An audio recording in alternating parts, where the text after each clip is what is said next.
ત્રણ દીકરીઓ ઈ હારે હું એક જ છું. અને તમારા પતિ એ જોબ થઈ ગયા છે. કેટલો સમય થયેલો?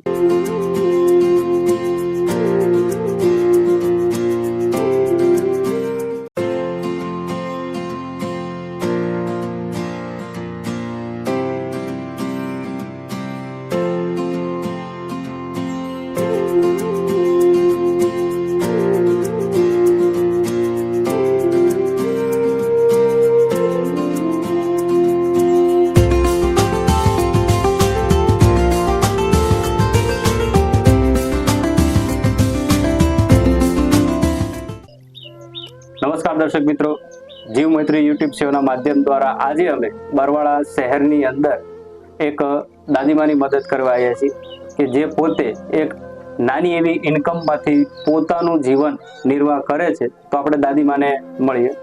જય શ્રી કૃષ્ણ દાદીમા. તમારું નામ શું છે? સુરતબેન. સુરતબેન. સુરતબેન તમારું નામ? હા, મારા ઘરવાળાનું બધું. તો દાદીમા, તમારા ઘર પરિવારમાં કેટલા સભ્યો?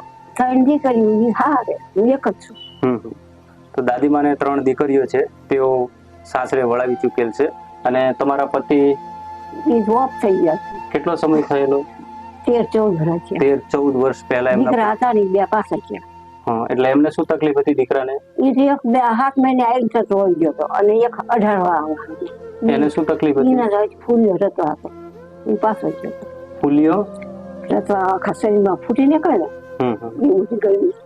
તો દાદીમાને 2 દીકરાઓ પણ હતા, એ પણ અવસાન પામેલા છે. અત્યારે દાદીમા પોતે એકલા જીવન નિર્વાહ કરે છે. તો દાદીમા, તમારા ઘરમાં અથવા તમારી પાસે આવક આવે એ તો પૈસા કઈ રીતે આવે છે? વિધવાસના પૈસા આવશે ને એમાં હું કોઈ ઘરના વેરા ભરું, કોઈ લાઈટ બિલ ભરું, કોઈ દૂધ લાવું, 3 રૂપિયા દૂધ ના થાય એ બધું ઘરનું બધું વાપરવાનું આવે, કોઈ દીકરીઓ આપે એવું બધું હાલે. સરસ. મા દ્વારા 1250 રૂપિયા જે વિધવાના આવે છે, સરકારશ્રી દ્વારા યોજના છે તેમાં, તો એ વિધવા પેન્શનને એ પોતાનું ઘરમાં વાપરે છે. તેમજ એમને જે દીકરીઓ છે એ થોડો ઘણો ખર્ચ માટે પૈસા આપે છે.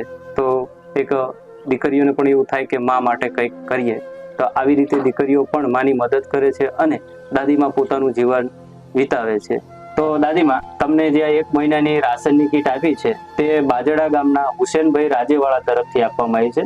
તો તમે એમને 2 શબ્દ કંઈ કહેશો? હા, ઈ તો કહું છું, માથે જે આપે છે એ ખાઈ પીએ અમને એમાં આચોડી ઠરે તો એનું સારું થાય, માથે કરે. સરસ. તો દાદીમા દ્વારા પણ હુસેનભાઈ રાજેવાળાનો આભાર વ્યક્ત કરવામાં આવે છે અને હંમેશા વરાના કરે અને સુખી થાય તેવા આશીર્વાદ આપે છે. જીવ મૈત્રીમાં અત્યારે બસ આટલું જ. અમારું કામ આપને સારું લાગે તો લાઈક, શેર અને સબસ્ક્રાઇબ જરૂરથી કરજો. જય શ્રી કૃષ્ણ. જય માતાજી.